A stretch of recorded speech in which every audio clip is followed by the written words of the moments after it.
नमस्कार शेतकरी मित्रांनो. राज्यामध्ये आतापर्यंत कर्जमाफीसाठी आंदोलनं झाली. त्याच्यानंतर 2019 मधील शेतकऱ्यांसाठी लाभ मिळावा यासाठी झाली. प्रोत्साहनमधली 8 रद्द करण्यासाठी आंदोलनं झाली. कारण शेतकरी संघटनेकडून मागण्या कमीत कमी 20 ते 25 करण्यात आल्या.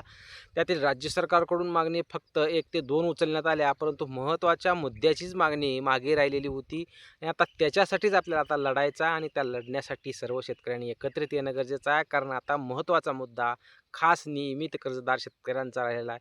सर्व गोष्टी झालेल्या आहेत. फक्त नियमित कर्जदार शेतकऱ्यांचा मुद्दा महत्त्वाचा होता. कारण राज्य सरकारकडून जी कर्जमाफी करण्यात आली, त्या कर्जमाफीमध्ये खरीप हंगाम 2023 असो, 24 असो, 25 असो, या ज्या नियम अटी निकष राज्य शासनाकडून लावण्यात आल्या, प्रोत्साहनधारक शेतकऱ्यांनाही नियम अटी निकषाचा सामना करावा लागत असतानाच राज्य सरकारकडून फक्त एक गोष्ट महत्त्वाची त्यांनी विसर केलेला आहे, तो म्हणजे नियमित कर्जदार शेतकऱ्यांना न्याय देणं गरजेचं होतं. परंतु राज्य सरकारनं यामध्येही नियम अटी निकष लावून ठेवले. खरीप हंगाम 2025 असो, 26 असो, 27 असो, ह्याच्यामध्ये तुम्ही रिन्यूअल केला असेल, अशाही शेतकऱ्यांना तुम्ही 50,000चा प्रोत्साहन देणार असल्याचे स्पष्ट करण्यात आलं. परंतु 26-27ची अट त्यांच्याकडून फक्त काढण्यात आलेली आहे.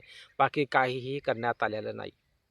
राज्य सरकारकडून जर पाहिलं गेलं तर जो शेतकरी नियमित कर्जफेड करतो, अशा शेतकऱ्यांना कुठलीही नियम अटी निकष न लावता तो 1 वेळेस असो, 2 वेळेस असो, 3 वेळेस असो अथवा किती का वेळेस तो रिन्यूअल केलेला असून त्या शेतकऱ्यांना प्रोत्साहन देणं गरजेचं होतं. परंतु राज्य सरकारने नियम अटी निकषचा असा संदेश करून ठेवलेला आहे, की जो शेतकरी थकबाकीदार असेल कर्जमाफी घ्या.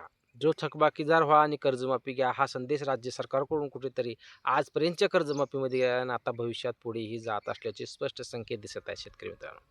कारण नियमित कर्जफेड करणाऱ्या शेतकऱ्याला न्याय निवाडा कोणीही करणार नाही आहे. कारण नियमित कर्जफेड करणारा शेतकरी इमानदारीनं लोकांचे पैसे उपसून, घरातलं सोनं ठेवून, अंगठ्या विकून शेतकरी कर्जफेड करतात आणि अशा शेतकऱ्यांना जर तुम्ही न्याय निवाडा करत नसाल, त्या शेतकऱ्यांनाही नियम अटी निकषची पाचर लावत असाल, तर राज्य सरकारकडून ही मोठी चूक होत असल्याचे दिसत आहे. कारण तुम्हीही थकबाकीदार व्हा आणि कर्जमाफीचा लाभ घ्या. हा 3 कर्जमाफीमधून तर आत्तापर्यंत पाहण्यात आला आहे, परंतु खूप शेतकरी थकीत झाले आणि कर्जमाफीचा लाभ घेतले. परंतु नियमित कर्जफेड करणारा शेतकरी हा नियमाने कर्ज भरतच आहे, कर्ज फेडतच आहे. दिले तर 25,000 प्रोत्साहन घेत आहे, दिले तर 50,000 प्रोत्साहन घेत आहे. परंतु हा मोठा कुठेतरी राज्य सरकारच्या माध्यमातून हा नियमित कर्जदार शेतकऱ्यावर मोठा आघात होत आहे, मोठा अन्याय या शेतकऱ्यावर होत आहे. हे स्पष्ट कुठेतरी जाणवू लागले. आता या सर्व गोष्टीसाठीच आता 10 ऑगस्ट रोजी शेतकऱ्याने एकत्रित येणं अपेक्षित आहे शेतकरी मित्रांनो. कारण आपण मागच्या व्हिडिओमध्ये हे स्पष्ट केलंय, की माननीय अजितजी नवले असो, तुपकर असो यांच्या माध्यमातून एक मोहीम नियोजन करण्यात आलेली आहे आणि त्या मोहिमेची सुरुवात 10 ऑगस्टपासून सुरुवात होणार आहे शेतकरी मित्रांनो. आणि या राज्यव्यापी आंदोलनासाठी शेतकऱ्यांनी सहकार्य करणं गरजेचं आहे. कारण इतर कुठल्याही कर्जमाफीसाठी तुम्ही जशा पद्धतीने एकत्रित झालात, त्या पद्धतीनेच एकत्रित येणं गरजेचं आहे आणि त्याची तारीख ही माननीय अजितजी नवले यांनी ठरवलेली आहे. ती राज्यव्यापी आंदोलन म्हणजे 10 ऑगस्टपासून 2 लाख रुपयाची नियमित कर्जदार शेतकऱ्यांना मदत देण्यासाठी, मदत मागण्यासाठी राज्य सरकारच्या पुढे हे राज्यव्यापी आंदोलन सुरू केलं जाणार आहे शेतकरी मित्रांनो. या आंदोलनामध्ये आता तुमची कसोटी आहे. कारण शेतकरी जोपर्यंत मजबूत होत नाही, शेतकरी जोपर्यंत आंदोलनात सहभागी होत नाही, कारण आता तुम्ही पाहू शकता गेल्या 2 ते 4 महिन्यापासून प्रत्येक आंदोलनाला जे यश येत आहे ते महत्त्वाचं यश आहे शेतकरी मित्रांनो. कारण आता असं झालंय, आंदोलन केलं तरच काहीतरी हाती पडेल. कारण रोहित पवारांचं आंदोलन असो, तुपकराचं आंदोलन असो, अजित नवले यांचं आंदोलन असो, त्याच्यानंतर बच्चूभाऊ कडू यांचं आंदोलन असो, हे जेवढी आंदोलन झाले आहेत त्याच्यामध्ये क्रांती घडलेली आहे शेतकरी मित्रांनो. त्याचा फरक आज पडत आहे. आज 17 लाख शेतकऱ्याची पहिली यादी येणं म्हणजे हे माननीय बच्चूभाऊ कडूचं पहिलं यश म्हणायला हवं. कारण बच्चूभाऊ कडूंनी तारखीसाठी भांडण केलं होतं, परंतु शेतकऱ्यांच्या माध्यमातून वेगळ्याच अफवा उठवण्यात आल्या. परंतु शेतकऱ्यांसाठी लढणारा माणसाला कधीही साथ द्या शेतकरी मित्रांनो. बच्चूभाऊ कडू असो, अजित नवले असो, रोहित पवार असो, रविकांत तुपकर असो, अशी माणसं जेव्हा आपलं सर्व सोडून शेतकऱ्यांसाठी उपाशी मरतात, 4-4, 5-5 दिवस उपाशी मरतात, पायी चालतात, हे कशा कोणासाठी करतात? कारण ते आमदार आहेत, मोठे आहेत, स्वतःसाठी काहीही नाही आहे. त्यांनी आज जरी घरात बसून जरी खाल्ले तरी त्यांचं राजकारण त्यांच्या घरामध्ये ऐशआरामामध्ये होऊ शकतं आणि जर सत्ताधारी पक्षाला जरी भिडले तर त्यांना विधान परिषदेवर एखादी आमदारकी घेऊन आरामात खाऊ शकतात. परंतु त्यांना शेतकऱ्यांची कुठेतरी जाण आहे शेतकरी मित्र. आज एखादा शेतकऱ्यासाठी लढणारा माणूस जर बाहेर पडत असेल तर त्यांना शेतकऱ्याने साथ देणं अपेक्षित आहे. कारण अशी माणसं ही त्यांच्या स्वतःच्या स्वार्थासाठी बाहेर पडत नसतात, तर अशी माणसं ही शेतकऱ्यांसाठी लढणारी असतात, स्वाभिमानी असतात. अशा शेतकरी संघटनेच्या नेत्यांना मदत करणं अपेक्षित आहे. कारण आता राजकीय पुढाऱ्यांचा कुठला पक्ष आपल्या सोबतीला येणार नाही. त्यामुळे शेतकऱ्यांसाठी लढणारे हे शेतकरी संघटनेचेच नेते आहेत. आज शेतकरी संघटनेचा नेता फक्त शेतकऱ्यासाठी लढतच गेला, परंतु तो काही मोठा झालेला दिसत नाही. त्यामुळं जो कोणी का असेना, आज अजित नवले असो, तुपकर साहेब असो, रोहित पवार असो, रविकांत तुपकर, राजू शेट्टी असो, जे काही शेतकरी संघटनेचे नेते, किसान महासभेचे नेते असो, यांच्या माध्यमातून जो शेतकऱ्यांचा लढा उभारला जातोय, तो राज्यव्याप्ती आंदोलन हे 10 ऑगस्टपासून सुरू होणार आहे शेतकरी मित्रांनो. आता ही लढाई नियमित कर्जदार शेतकऱ्यांना 2 लाख रुपयाची लढाई आहे शेतकरी मित्रांनो. कारण आता सर्व गोष्टीसाठी आंदोलन झालं, त्यात यशही आलं. आता नियमित कर्जदार शेतकऱ्यांना 2 लाख रुपये द्या, यासाठीचं आंदोलन 10 ऑगस्टपासून माननीय अजितजी नवले यांच्या माध्यमातून सुरू केलं जाणार आहे. आणि कुठेतरी आता हे स्पष्ट आहे की सप्टेंबरमध्ये प्रोत्साहनच्या याद्या येणार आहेत शेतकरी मित्रांनो. त्यामुळं हीच संधी आहे. आज ऑगस्ट हा महिना आहे.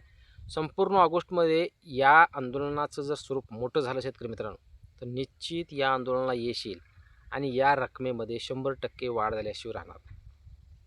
कारण आंदोलन असं करा जेणेकरून राज्य सरकारवर ह्याचा मोठा परिणाम झाला पाहिजे. आंदोलनात जास्तीत जास्त सहकारी शेतकऱ्यांनी सहभागी होणं गरजेचं असतं. आंदोलन जितकं मोठं तितका प्रभाव राज्य सरकारवर पडतो व राज्य सरकार तातडीनं निर्णय घेऊ शकतो. आणि या अगोदरची पार्श्वभूमी आहे शेतकरी मित्रांनो. माननीय अजितजी नवले यांनी एक दिवसीय आंदोलन आझाद मैदानावर केलं. त्यावेळेस माननीय धरणे मामाच्या यांच्या माध्यमातून, बावनकुळे यांच्या माध्यमातून शब्दही देण्यात आलेला आहे की 2 लाखापर्यंतचा आम्ही सकारात्मक आहोत, त्यावर कुठला तरी आम्ही निर्णय घेऊ आणि निर्णय होईलच शेतकरी मित्रांनो. कारण 2019 बाबतही निर्णय होणं अपेक्षित होतं. त्यासाठी आंदोलनं करण्यात आली आणि सकारात्मक निर्णय झाला. त्या शेतकऱ्यांना मोठा आनंद झाला. कारण खरीप ज्या 2019 मधील शेतकऱ्यांना कर्जमाफी मिळाली होती, उद्धवजी ठाकरे साहेब यांच्या माध्यमातून ज्या शेतकऱ्यांना कर्जमाफी मिळाली होती, त्या शेतकऱ्यांनी याच्यातून वगळले जात होते. 50,000 रुपयाचं फक्त अनुदान त्यांना देण्यात आलं होतं. परंतु ही चुकीचं होतं आणि राज्य सरकारनं हा मोठा निर्णय घेतला. त्यावेळेस आपण अभिनंदन केले राज्य सरकारचं. परंतु या कर्जमाफीमध्ये महत्त्वाचे 1-2-3 मुद्दे आहेत शेतकरी मित्रांनो, मी स्वतःहून सांगतो. आता कर्जमाफीमध्ये राहिलं आहे काय? कारण राज्य सरकारनं जी कर्जमाफी केली आहे ती चांगलीच केली आहे, वाईट म्हणायचं नाही. आता राहिलं आहे कोण? याच्यामध्ये नियमित कर्जदार शेतकऱ्यांना थोडी अनुदानामध्ये वाढ करणं अपेक्षित आहे.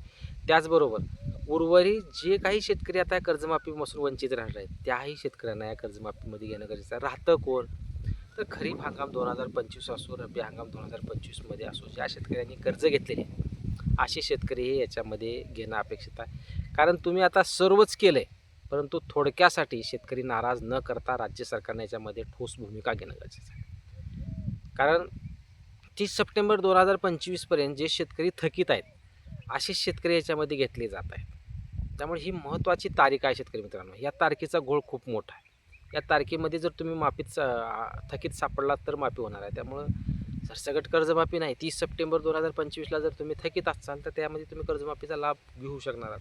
पण त्याच्यानंतर काही जर 30 सप्टेंबरच्या नंतर 1 दिवसानं, 4-5 दिवसानं, 10 दिवसानं, एखाद्या दिवसानं एखादा शेतकरी हुकू शकतो. तर असे शेतकरी कुठेतरी वगळले जाऊ नये. त्याही शेतकऱ्यांना कर्जमाफीत घेतलं जावं, हा एक मुद्दा. आणि महत्त्वाचा म्हणजे नियमित कर्जदार शेतकऱ्यांना 2 लाख रुपयाचं अनुदान राज्य सरकारच्या माध्यमातून, शेतकरी संघटनेच्या माध्यमातून ही मागणी केली जाते. 2 लाख रुपये मागितले जातात, परंतु निश्चित तडजोड होऊ शकते आणि राज्य शासन याबाबत सकारात्मक होऊ शकतं. तर 10 ऑगस्ट रोजीच्या आंदोलनासाठी सर्व शेतकऱ्यांनी एकत्रित येऊन हे आंदोलन मोठं करा, जेणेकरून राज्य सरकारवर याचा प्रभाव पडेल आणि राज्य सरकार नियमित कर्जदार शेतकऱ्यांना अनुदान देण्यास भाग पडेल व प्रोत्साहनामध्ये निश्चित वाढ होईल. धन्यवाद शेतकरी.